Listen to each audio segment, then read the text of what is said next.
kita memulai pembelajaran hari ini, alangkah baiknya kita berdoa terlebih dahulu ya. Berdoa dimulai. Berdoa selesai. Sekarang Ibu absen terlebih dahulu ya. Untuk nama-nama yang dipanggil silahkan angkat tangan.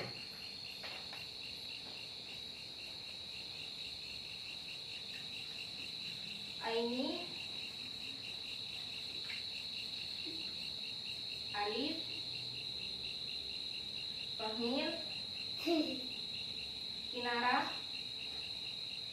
Rizky, Faid. Alhamdulillah ternyata hari ini hadir semua ya. Oke, baik. Pada pertemuan sebelumnya, apakah masih ada yang ingat kita belajar tentang apa? Kemarin kita belajar tentang pengertian suhu dan termometer, skala termometer dan macam-macam termometer. Ya, bagus. Pada pertemuan hari ini kita akan belajar mengenai kalor. Adapun tujuan pembelajaran pada pertemuan hari ini, diharapkan peserta didik 1. Dapat menjelaskan pengertian kalor. 2. Peserta didik dapat mendeskripsikan hubungan kalor dengan suhu dan hubungan kalor dengan perubahan wujud. Dan yang ketiga, peserta didik dapat menentukan macam-macam perpindahan kalor. Dan yang terakhir, peserta didik dapat menyelidiki pengaruh jenis bahan terhadap kemampuan menghantarkan kalor pada peristiwa konduksi. Adapun materi yang akan kita pelajari pada pertemuan hari ini yaitu 1. Mengenai pengertian kalor, 2. Hubungan kalor dengan suhu, dan yang ketiga, hubungan kalor dengan perubahan wujud, dan yang keempat, macam-macam perpindahan kalor. Nah, coba perhatikan gambar ini. Pernahkah kalian membantu ibu memasak di dapur?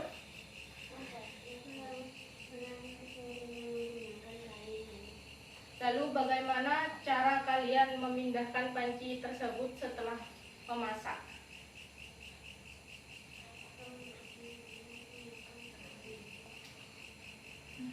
Ya, ini lebih keras.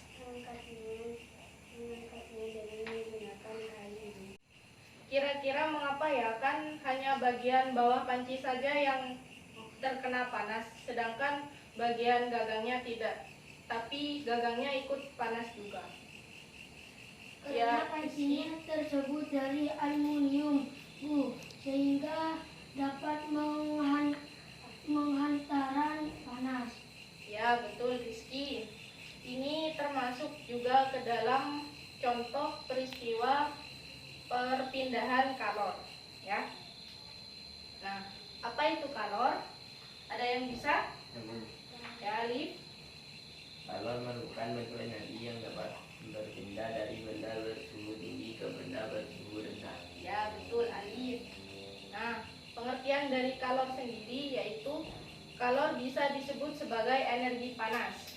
Nah, kalor adalah energi panas yang berpindah dari benda yang bersuhu lebih tinggi ke benda yang bersuhu lebih rendah. Nah, perhatikan gambar berikut. Benda yang memiliki temperatur tinggi jika didekatkan dengan benda yang memiliki temperatur rendah, maka akan terjadi perpindahan energi. Nah, perpindahan energinya inilah yang dinamakan dengan kalor. Ya, paham ya? Selanjutnya, kalor dengan perubahan suhu benda. Secara umum, suhu benda akan naik jika benda mendapatkan kalor, dan sebaliknya, suhu benda akan turun jika kalor dilepaskan dari benda itu. Nah, selanjutnya, kalor pada perubahan wujud.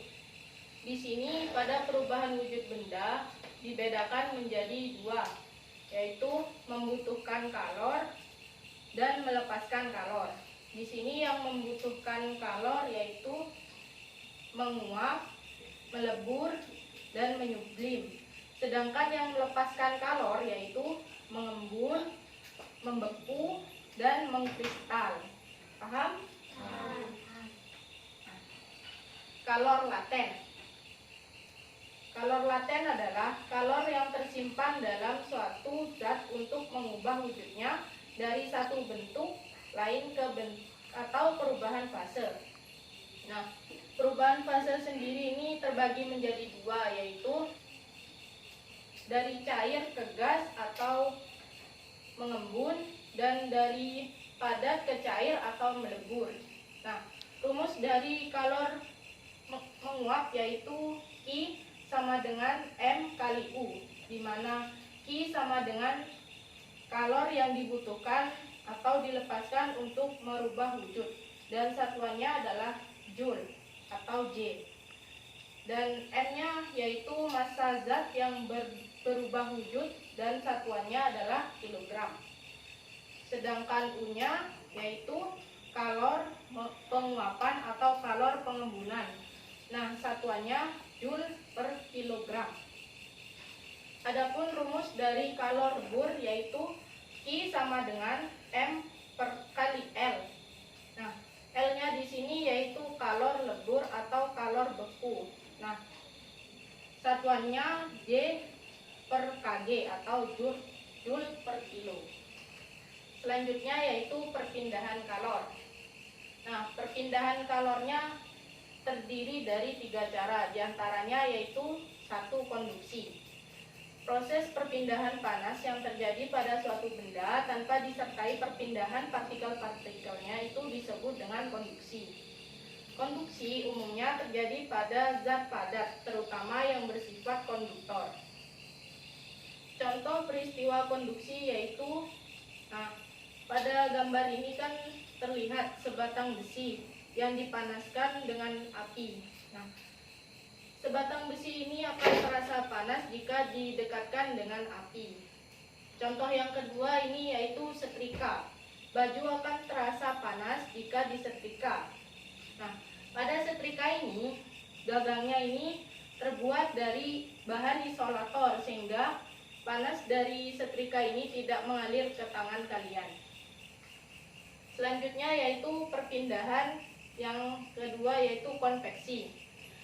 Nah, pengertiannya yaitu perpindahan kalor yang terjadi pada suatu zat dengan disertai perpindahan partikel-partikel zat tersebut. Konveksi umumnya terjadi pada fluida atau zat cair dan gas. Contoh peristiwa konveksi yaitu saat kalian merebus air, bagian bawahnya kan terkena panas dari sumber panas. Nah, di sini nih airnya nih dari bawah nanti mengalir ke atas. Nah, dari atas ini akan mengalir lagi ke bawah sehingga seluruh permukaan airnya ini panasnya akan merata. Paham? Paham. Yang ketiga yaitu radiasi. Pengertian dari radiasi yaitu proses perpindahan kalor yang terjadi dalam bentuk perambatan gelombang elektromagnetik tanpa memerlukan adanya zat perantara atau biasanya disebut sebagai medium. Contoh peristiwanya yaitu peristiwa radiasi yaitu saat kita sedang berkemah. Nah, di sini kan ada api unggun. Kalian akan merasa apa kalau di dekatnya api unggun? Panas. Nah, itu merupakan peristiwa dari radiasi. Contoh peristiwa dari radiasi. Meskipun kalian tidak menyentuh sumber panas tersebut, tetapi badan kalian akan terasa panas jika di dekatnya. Nah, sampai di sini apakah ada yang ingin ditanyakan? Saya Bu, Ya, Pemil? mengapa saat pergi keluar rumah saat siang hari dengan memakai baju warna hitam badan terasa panas Bu? Apakah ini contoh dari perpindahan panas? Nah, menurut yang lain apakah tadi yang ditanyakan Pemil itu termasuk perpindahan panas atau bukan? Iya. Ya, Aini? Iya Bu, termasuk perpindahan panas. Ya, betul. Nah, pada saat kalian keluar pada siang hari dengan menggunakan baju hitam, badan kalian akan terasa panas. Hal tersebut karena baju hitam merupakan penyerap sekaligus pemancar kalor dari sinar matahari. Nah, perpindahan panas seperti ini merupakan perpindahan panas secara radiasi. Apakah ada yang ingin ditanyakan lagi? Jika tidak ada, Setelah ini Ibu akan membagi kalian menjadi 2 kelompok. Kemudian nantinya kita akan membuktikan proses perpindahan secara konduksi, di mana konduksi itu terbagi menjadi 2 daya hantar, yaitu konduktor dan isolator. Nanti Ibu akan membagikan LKPD, kemudian silahkan kalian melakukan praktikum dan berdiskusi dengan teman kelompoknya. Untuk sekarang silahkan bergabung dengan teman kelompoknya sesuai dengan nomor urut absen. Sampai di sini apakah ada yang ingin ditanyakan? Nah, jika tidak ada, nanti perwakilan kelompoknya akan maju ke depan untuk mengambil alat dan bahan praktikumnya ya. Yuk perwakilan kelompoknya.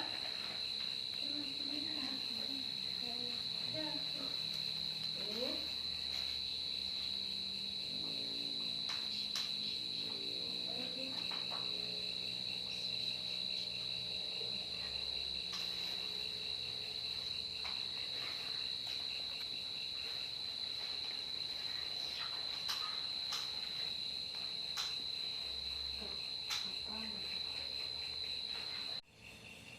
Ibu beri waktu 10 menit untuk praktikum dan diskusinya, apakah cukup?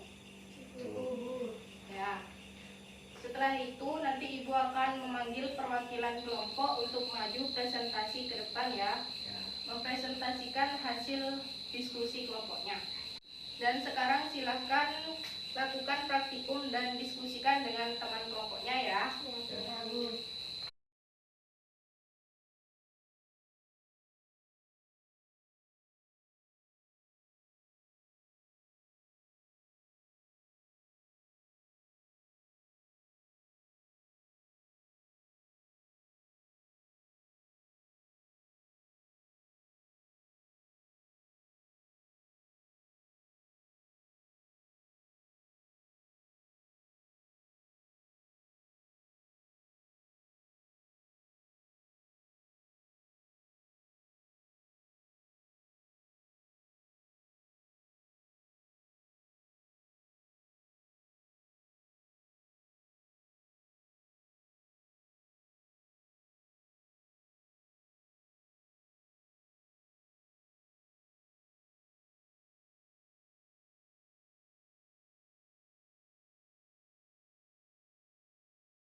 Oke, sudah 10 menit, apakah sudah selesai? Sudah, Bu. Ya, Ibu. Sekarang Ibu akan memanggil perwakilan dari kelompok untuk maju presentasi. Dimulai dari kelompok 1 terlebih dahulu ya. Yuk, kelompok 1.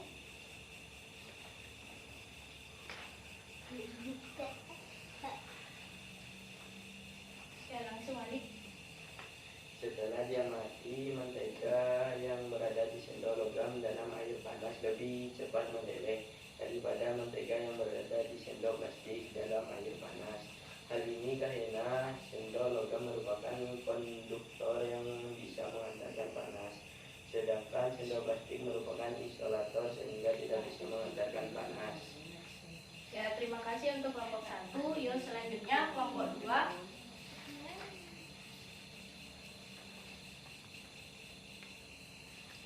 Setelah dilakukan pengamatan pada mentega yang berada di atas sendok logam dan plastik, mentega di sendok logam lebih cepat meleleh ditandai dengan jauhnya kacang tanah dibandingkan dengan mentega di sendok plastik. Hal tersebut dikarenakan sendok logam merupakan konduktor, sedangkan sendok plastik merupakan isolator. Sendok logam dapat menghantarkan panas dari air panas berpindah ke genggam sendok logam lebih baik dari sendok plastik. Ya, terima kasih untuk kelompok 2 ya.